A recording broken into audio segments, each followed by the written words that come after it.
Ha. Ha. And I thought they smell bad.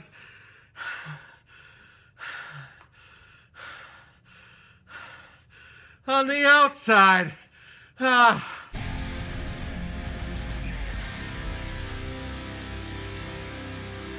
The Empire Strikes Back. Spoiler alert! Released in 1990 and is directed by Irvin Kershner, who's also behind such films like Never Say Never Again and RoboCop 2. This film stars Mark Hamill, Harrison Ford, Carrie Fisher, Billy D. Williams, and Frank Oz. It has been 3 years since the destruction of the Death Star, and the Empire is striking back against the rebellion. And the Imperial fleet finds the rebel base on the ice planet Hoth. And as the Empire destroys the base, the Millennium Falcon escapes with Han Solo and Princess Leia aboard. And throughout the entire film, it's a cat and mouse game of the Empire versus the Millennium Falcon. And in the other direction, we have Luke Skywalker, who also escaped the Imperial attack, and he is on his way to the Dagobah system, where he is hoping to find the legendary Jedi Master Yoda, in hopes that Yoda will take young Luke in as his new apprentice. And this movie, when it comes to Star Wars fans, is usually claimed as the best Star Wars film out there. In terms of cinematography, in acting, in script,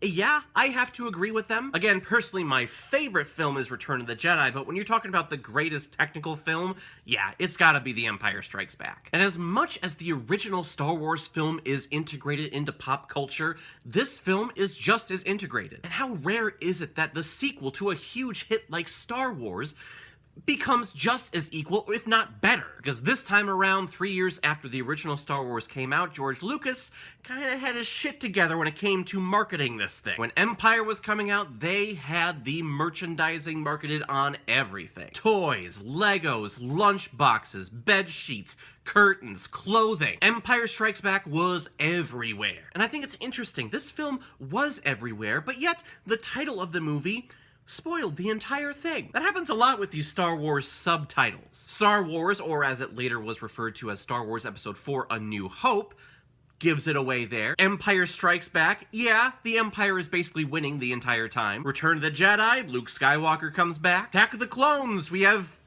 clones attacking. And Revenge of the Sith, it just... Yep, this is what's gonna happen. Really, the only subtitle of any Star Wars movie that does not make any sense at all is The Phantom Menace. What the hell is The Phantom Menace? I don't think any of us know now. Some people claim it's Obi-Wan, some people claim it's Anakin Skywalker. I'm sure people have written books and essays, and there have been comic books and video games released on the subject. But I'm going off on a tangent. I don't want to talk about the prequels. I want to talk about The Empire Strikes Back. You know, growing up with this film when they were all released on VHS, I have to say this was my least favorite of the trilogy. Because I was a kid and it had this love story in it, and then Luke Skywalker wasn't using his blaster and I wanted action. I just wanted like non-stop action all the time. I wanted a fast pace like the original Star Wars film. But as I've gotten older over the years, teens, 20s, 30s, I have come to really appreciate the slow pace of this film. This movie takes its time because it's about developing the relationships between these characters. In particular, the relationship between Han Solo and Princess Leia. This love story that's built out of annoyance and anger, yet mutual respect, and then disrespecting each other. It's wonderful to see now that I'm older. When I was a kid, I was just like, can we get to the lightsaber fight already? But Harrison Ford, Carrie Fisher, their banter back and forth is fantastic. You can tell that there is an attraction there, but you also get the sense of duty and militarization from Princess Leia, and then you also get that self-reliance, that scoundrelness from Han Solo. And he says it right at the beginning of the film. He has to get out of there. He has a debt that he has to pay to Jabba the Hutt, or else he's a dead man. But yet he sticks around because there is that initial attraction. And then you see that attraction build up even more when Lando Calrissian gets entered into the fold. Hello, what have we here? Lando starts moving in on Leia, and Han Solo's like, nah, nah, nah, nah, nah, you old smoothie. So that half is the fun part of this movie, where we get the fun banter and the funny little quips. And then on the other side with Luke Skywalker, it's really the philosophical ideals that we explore. When he meets up with Yoda, which, by the way, Yoda, introduced in this film, one of the best Star Wars characters ever, and he was done with a frickin' puppet in this one. I love his introduction. He comes in like an old kook, just kind of messing around, joking around, just testing Luke to see if he has that patience and if he has that drive to become a peaceful Jedi, which he obviously does not. You are reckless. So watching these training montages, I love listening to these philosophical ideas that Yoda keeps spouting off. Jedi strength flows through the Force, but beware the dark side. And this constant idea of balance and trying to stick with the light side. Yes, the dark side is seductive. It's easier. It's full of anger. But in order to become part of the light side, there's detachment. There is acceptance. So when Luke finds out that Han and Leia are trapped in Cloud City with the Empire, of course he has to go back, and you have to wonder if Yoda becomes a little fearful at this point. Fear is the path to the dark side. Because what? He was training for 3 days, and now he's going off. He's gonna take on Big Baddie Vader. Arrogant punk-ass bitch. And when we get to that lightsaber duel, oh boy, do we get a goodie. It's the most iconic thing from this movie. The lightsaber duel with just the silhouettes of this little tiny figure of Luke Skywalker and this big imposing figure of Darth Vader. It is stunning. I would just want to see an entire lightsaber duel just in silhouettes. And Luke Skywalker enters the fight just cocky as shit. And we've all been there in our teenage years. We've had confrontations with our parents where we've said, I don't need your help, okay? I know what I'm doing. I've been there before. I know. But here's the thing, you don't. You might think that you know, but because you're so young, your world is just so small at that point. Because I don't know if you noticed, Luke, but you have both hands on your handle of your lightsaber, whereas Darth Vader is taking you on with just one and staying at par with you. And it's great choreography when we get to the final parts of the fight and Darth Vader just goes, you know some shit's gonna get fucked up. It's just at that point, it's like, he was just toying with you. Now you're gonna die. Well, not really. He actually wants Luke to join him because, spoiler alert, Darth Vader is Luke's father. What?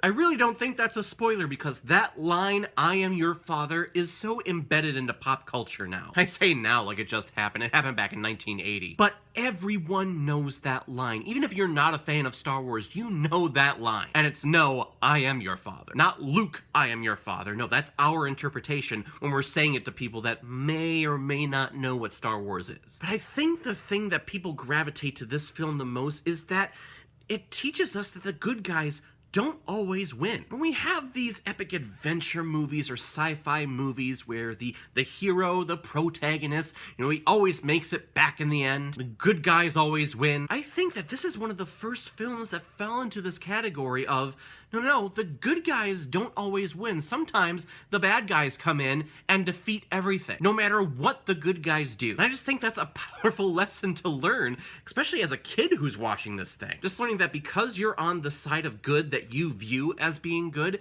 doesn't mean that you're always going to come out on top. You have to train, you have to study, you have to research. Don't just go diving into conflict head first just because you think you're on the side of good. It may not work out well for you. Which if you want some great entertainment, go onto YouTube right now and type in kids watching Empire Strikes Back for the first time. It's all these parents who have their phones on their kids when we're getting to that moment with the big reveal and we get all the reactions. They're priceless. Which, speaking of, can you imagine a spoiler of that magnitude trying to stay secret for the length of shooting? Like nowadays? Just with the internet and then the paparazzi, it would be impossible. And this is one of the few times that no one knew that spoiler. I think only a handful of people, George Lucas, the director, I think Mark Hamill, and then James Earl Jones. And James Earl Jones has stated that I thought when I read the script that Darth Vader was lying. But then as all the stars of the film started watching the movie and that happened, they all turned to Mark and say, you son of a bitch. Well guys, in the end, I could talk ad nauseum about Empire Strikes Back. It's definitely turned into one of my favorite Star Wars films growing up over the years. The chemistry between the actors I love the slow pace of this thing into a great climax at the end. And that lightsaber duel is one of the best that we've had in the entire Star Wars universe. And I also think it's a testament that when those new releases with the added special effects started coming out in the late 90s, this one was barely tampered with. And because I was young at that time, it was the reason why I didn't go see this one in theaters when it was released. Because to me, being an idiot kid, I thought it was cool going into Star Wars and Return of the Jedi and going, oh, that's a new scene, oh, that's a new special effect, this is awesome! No. No, they're not. Not one single thing about those added special effects are good. But they kept this one almost completely unchanged, what I think is just a testament to the impact that this film had, especially with its script. It didn't get bogged down with special effects. No, it's all about these characters. And even if you've never seen a Star Wars film before, I definitely recommend you checking this out. You don't have to go back and see the other ones. This one's just a great story from start to finish. So I'm gonna give The Empire Strikes Back 5 out of 5 Blu-rays. All right, let's get Now, everyone, comes my favorite part in my videos where I pick the next video that I'm going to be reviewing. And actually, I'm not picking this one. This comes from a recommendation from Ethan Turley. We're doing 500 Days of Summer. Thank you, Ethan Turley. He posted a comment on my Dark Knight review, and this was his main recommendation. And you, sir, you were the first to comment on that video, so you get the honor of picking my next movie. And 500 Days of Summer, I haven't seen this in years. And I've only seen it once, and I remember really loving this movie. And this is a young love story of these people like falling in love, like kind of falling in love. I think like he falls in love with her and she like not so much with him and kind of leads him on. This is kind of how I'm remembering it, but I do remember really enjoying it, and I remember seeing a lot of myself in Joseph Gordon-Levitt's character at the time. And I've actually been meaning to watch this again recently, so what better time to do it? So once again, thank you very much, Ethan. You're the man, and we'll check out 500 Days of Summer next time. So everyone, have you seen The Empire Strikes Back? What did you think about it? Or if you've never seen it before and you stumbled across it because of this video, please comment below, let me know what you thought about it. And when you're done commenting, please like and subscribe to my channel so you know the next time I'm posting my next movie review. And if you have a recommendation of a movie that you really want me to watch, if I haven't or if I have access to it, please comment below or comment on my Facebook page, my Instagram, my Twitter account. Please let me know what you want, and I'll do it for you. So everyone, I will see you next time with my review of 500 Days of Summer. So in the meantime, be well, be good to each other, and go watch a movie. Take care, guys.